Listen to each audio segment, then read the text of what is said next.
Hello students, आज आप हमारे वीडियो पे बीए सेकंड सेमेस्टर हिंदी के सफल नागरिक का सारांश और एक वाक्य पढ़ने जा रहे हैं।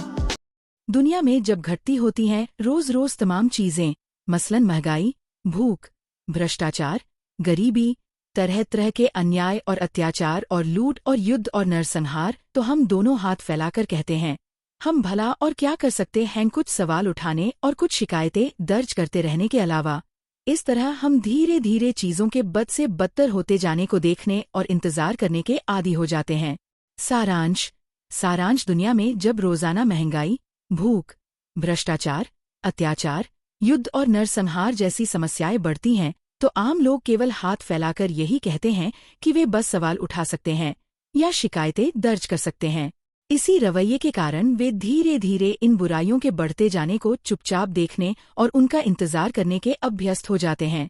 मुख्य बिंदु: सामाजिक समस्याओं की निरंतरता, आम आदमी की निष्क्रियता, बुराइयों को सामान्य मान लेने की प्रवृत्ति, बदलाव की बजाय केवल शिकायत तक सीमित रह जाना। इस तरह क्रूरता हमारे भीतर प्रवेश करती है और फिर अपना एक मजबूत घर बनाती है। इस तरह हम सबसे अधिक क्रूर लोगों के शासन में जीने लायक एक दुनिया बनाते हैं और सफल और शांतिप्रिय नागरिक बन जाते हैं, और हम में कुछ लोग बड़े कवि बन जाते हैं। सारांश: धीरे धीरे जब हम अन्याय, क्रूरता और अत्याचार को सामान्य मानने लगते हैं, तो वही क्रूरता हमारे भीतर घर बना लेती है।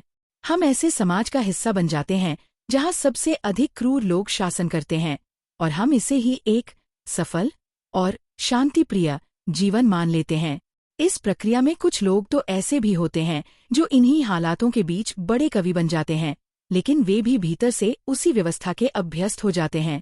मुख्य बिंदु: क्रूरता का सामान्यीकरण, शासन में क्रूर लोगों का प्रभाव, समाज की मौन सहमति, संवेदनहीनता को सफलता समझना, कला और साहित्य भी कभी कभी इस व्यवस्था को प्रश्न चिह्नित नहीं करते।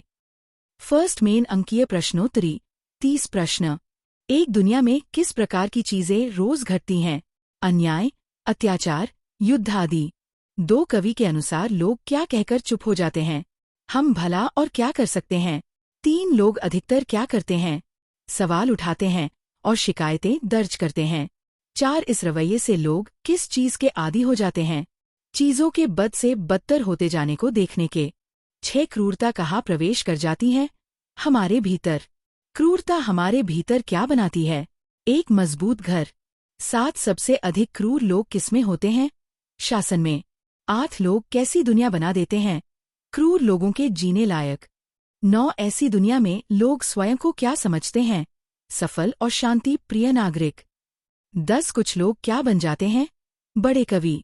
11 कवि किन समस्याओं का उल्लेख करता है? महंगाई, भूख, भ्रष्टाचार, युद्ध। 12 कवि का लहजा कैसा है? व्यंग्यात्मक। 13 कवि के अनुसार शिकायतें दर्ज करना क्या है? एक सीमित क्रिया। 14 बदतर होती दुनिया को देखने की आदत क्या दर्शाती है? संवेदनहीनता। 15 क्रूरता हमारे भीतर घर बनाती है, यह किसका प्रतीक है? नैतिक पतन का। 16 बड़े कवि बन जाना किस ओर संकेत करता है? यथास्थिति से समझौता। 17 कवि की मुख्य चिंता क्या है? सामाजिक निष्क्रियता।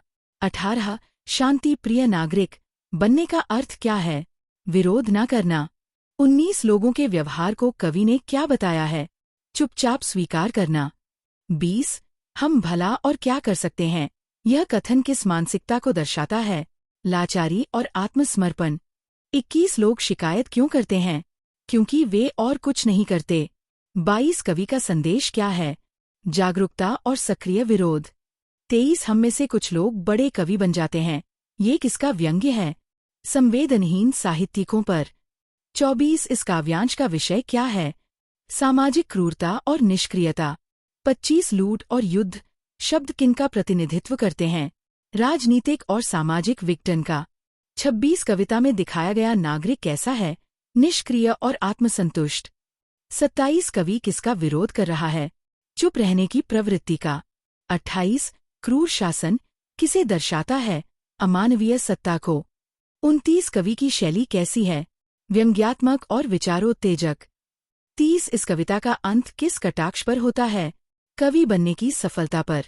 अगर आपको ऐसे और वीडियोस चाहिए हो तो हिंदी गुरु चैनल को सब्सक्राइब और वीडियो को लाइक और शेयर कीजिए।